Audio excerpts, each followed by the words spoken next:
ممدوح عباس. اقسم بالله انا لا اعرف ممدوح عباس الا من 3 سنوات، او عشان ما اكذبش وانا اللي قلت في انتخابات مجلس الشعب ساعدني 2 من الرياضيين. هاني ابو ريده، عارف انتخابات مجلس الشعب مكلفه طبعا معروف، لا محتاج دعايه و هاني ابو ريده الحقيقه لقيته باعت لي مبلغ عشان مساهمه في الدعايه، ونفس الامر كان ممدوح عباس في ذلك الوقت عن طريق الصديق مدحت شلبي. انا بقول لك بالاسماء، لقيته باعت اظن 10000 جنيه او 15000 جنيه شيك بهذا المبلغ. قال له ما ينفعش واحد من الرياضيين في الانتخابات ما يقفش جنبه. قلت لهم حولوا هذه الاموال الى صور ودعايات، يعني ما خدتش فلوس في ايدي. يعني قيل لي منذ لحظات في الايربيس انه كان في في برنامج مصر النهارده اللي هو برنامج في التلفزيون المصري، انه كان مستضيفين الزملاء مستشار مرتضى منصور والكابتن شوبير والاستاذ خالد الجندي او الشيخ خالد الجندي، وكان هناك سؤال موجه للكابتن شوبير وفقا اذا كانوا هم انتم متاكدين من اللي قلتوه يا جماعه؟ اوكي. وقال سئل تقريبا الكابتن شوبير علاقته بالاستاذ ممدوح عباس، فرد الكابتن شوبير قال ما كانش ليه علاقه بيه الا من خلال الكابتن مدحت شلبي، ان هو بعت فلوس الانتخابات لتشجيع الكابتن شوبير على الانتخابات، وبعت له بما يعني دعم للكابتن شوبير بالنسبه لشوبير في مجلس الشعب. فانا باكد ان هذا الامر طبعا لم يحدث لا شكلا ولا موضوعا اطلاقا، لان طبعا امانه العرض على الملايين لابد تبقى واضحه وضوح الشمس. لم يحدث اطلاقا باي شكل من الاشكال ان هذا الامر حدث. كنتش احب اطلاقا ان يقحم اسمي في هذه الامور اللي انا خارجها تماما. طبعا انا ما بهتمش بمثل هذه الحوارات الحقيقه، وما بهتمش بالموضوع كله على بعضه، ليس في دائره اهتمامي، ولكن بما انه تناول اسمي ان هو وصل له دعم لانتخابات مجلس الشعب من خلالي، هذا امر عار عن الصحه شكلا وموضوعا. اقسم بالله العظيم انا اول مره بسمع هذا الامر، وليس بالرغم انه مش مشكله، لو ده كان حصل ما عنديش مشكله انه يحصل عادي. رجال اعمال كثيرين او كثيرون ولا كثيرون رجال اعمال كثيرون بيدعموا اصدقائهم في الانتخابات، وهذا امر وارد وطبيعي جدا. واذا كان حدث ما عنديش مشكله انه يكون حدث، ولكن اقسم بالله العلي العظيم لم يحدث اطلاقا، لا من قريب ولا من بعيد مطلقا.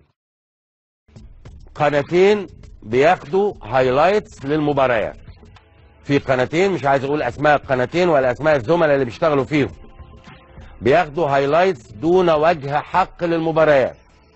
الدوري المصري ده مدفوع فيه رقم كبير جدا جدا جدا، مش ممكن الشركه اللي واخده ودافعه هذا الرقم هتتحمل كمان هايلايتس متاخده منها دون مقابل. فانا بقول اهو من دلوقتي للمره الثانيه، وانا استشرت الجماعه بتوع الشركه قبل ما اقول الكلمتين دول، اقول ولا ما اقولش؟ قالوا قول، لان قريبا جدا هتتخذ اجراءات قانونيه، والاجراءات القانونيه ستصل الى تسويد الشاشات. بقولها للزملاء اللي يعزوا عليا ان انا اقول لهم ده، لكن هذه حقوق لابد من حمايتها، لابد من حمايتها. واحد لطيف قوي صحفي قال بصوا هو بيتكلم على الحقوق، واخد حقوق مش عارف اوروبا ما اوروبا. يا سيدي اوروبا تقاضيني، انا قلت وفقا للقانون المصري، انا بتكلم وفقا للقانون المصري. اللي عايز يقاضيني في اوروبا يقاضيني، انت مالك؟ لكن انت ما تاخدش حقي على الاطلاق. وانا قلت ايه؟ وفقا للقانون المصري.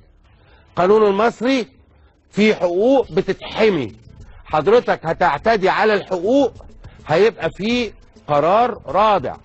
المصنفات الفنيه مش عايز اكرر كلامي، واخده خبر، وزاره الداخليه واخده خبر، النايل سات واخد خبر، وزاره الاستثمار هيئه الاستثمار واخده خبر، كله واخد خبر. يبقى ان احنا وبنعمل مونيتورنج للشاشات كلها، لو بعتنا حاجه واحده اقسم بالله الشاشات هتتبلد. وكلكم اصدقاء اعزاء، لكن ما ينفعش كمان الناس اللي دافعين قد كده نقول لهم والنبي ادوهم. دول دافعين فوق ال 200 مليون جنيه للانديه اللي بتتكلم وبتقول وبتعيد وبتزيد. لما انت بتتكلم وبتقول وبتعيد وقسطك مش هيجي في وقته، هتمسك في رقبه الناس كلها. سيب الناس تاخد حقوقها عشان تقدر تديك حقوقك. ما ندافعش وخلاص، وقت ما يجي قسطك هتبقى واقف على سن الرمح عايز فلوسك. فللمره الثانيه اهو بقول الاصدقاء الاعزاء اللي بياخدوا هايلايتس للمباريات كامله بدون وجه حق، قبل ما اقول الكلمتين دول انا رجعت لشركه برومو ميديا قلت لهم كذا، قالوا احنا عارفين ومتابعين. طب عايزين ايه؟ قال لا قول بقى النهارده، لان هنبتدي ناخد اجراءات قانونيه. عيب عيب عيب تاخد حقوق ما هياش بتاعتك. عايز تاخد حقوق ادفع ثمن الحقوق، لان الناس هنا برومو ميديا مش هتدفع لك. هي مش مسؤوله عن حضرتك تاخد وتنبسط وهي تغرم من جيوبها. حتى غير مقبول يا اخي ان انت تشتغل من جيب غيرك، عيب. طيب ناخد بقى شويه اصدقاء تانيين. ابو علي حسن مبارك شاحة مال الحوامديه، الدوري السنه دي هيكون نار، اغلب الانديه متقاربه المستوى، حتى الزمالك والاهلي بيغلبوا بالعافيه. انا موافق جدا جدا. اسلام عمرو، يا كابتن مدحت انت المفروض تشتغل في بين سبورت. لا يمكن يا اسلام، لا يمكن يا اسلام، لا يمكن اشتغل في بين سبورت يا اسلام، لا يمكن. طول ما الحظيره واخده هذا الموقف من بلدنا لا يمكن على الاطلاق. لما الحظيره تعدل والدوله تعدل يشرفنا، لو طلبونا يشرفنا، لكن اللي ضد بلدي انا ما اقبلوش ولا يمكن احط رجلي عنده، مع كل الاحترام للي بيروح هم حرين. محمد عبد المنعم، هو الدوري لحد دلوقتي ممتاز، بس يا ريت يا كابتن مدحت من غير توقفات كتير، عشان في فرق بتتاثر من التوقفات. موافقك جدا يا محمد. احمد شرويده، يا شلبوكه احب امسي على كل اللي في الاستوديو، بس انا قلقان من ايه؟ من عوده الجماهير. ما تخافش ما تخافش ابدا يا احمد. بص، اللي حصل من مشاكل في عوده الجماهير اطراف كتير ليها دور في هذا الموضوع بره الجماهير، بره الجماهير، وانا عارف انا بقول ايه. شيكو المايسترو، مساء الانوار يا كابتن، لسه ما بيظهرش دلوقتي بس ليا كلام يا كابتن مدحت. ايه مش واضحه رسالتك يا شيكو.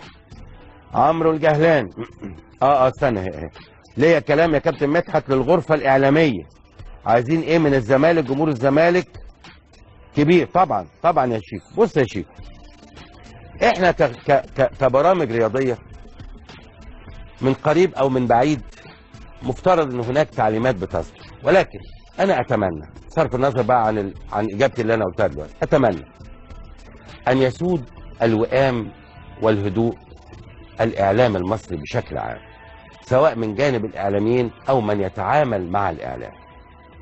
مصر يا جماعه بتتغير، وانا بقول بقلب نقي جدا وبرساله حب للجميع دون استثناء، دون استثناء. مصر بتتغير، ولابد ان احنا جميعا نتكاتف، سواء احنا كاعلاميين او ضيوفنا اللي بيعملوا معانا مداخلات او بيحضروا في الاستوديوهات. لابد كلنا بلا استثناء نقدم صورة جديدة نقية وطاهرة ومحبة للملايين في الوطن العربي وخارج الوطن العربي. عايزين نتكاتف كلنا مع بعض. محدش على الإطلاق هيقبل إهانة حد على الإطلاق، ومحدش على الإطلاق يحب يسمع كلمة خارجة من هنا أو من هناك. وأنا بتكلم في العموم، والله أقسم بالله بتكلم في العموم. أنا اتكلمت قبل كده عن مذيعين وعن مذيعات وبيعملوا حاجات يندى لها الجبين، يندى لها الجبين. واحدة مطلعة فتاة المول وما فتاة المول وجايبه لنا صور، احنا مالنا ومال الكلام الفارغ ده؟ وبتتحرشي وما بتتحرشيش، وجايبه ناس رب سجون، واحد قتل اخته، واحد خنق مراته، كما لو كان المجتمع المصري ما فيهوش ده. ايه الترهل ده؟ ايه الترهل ده؟ واحد تاني مواضيع قتلت بحثا لمجرد ان هو عايز يعمل يعني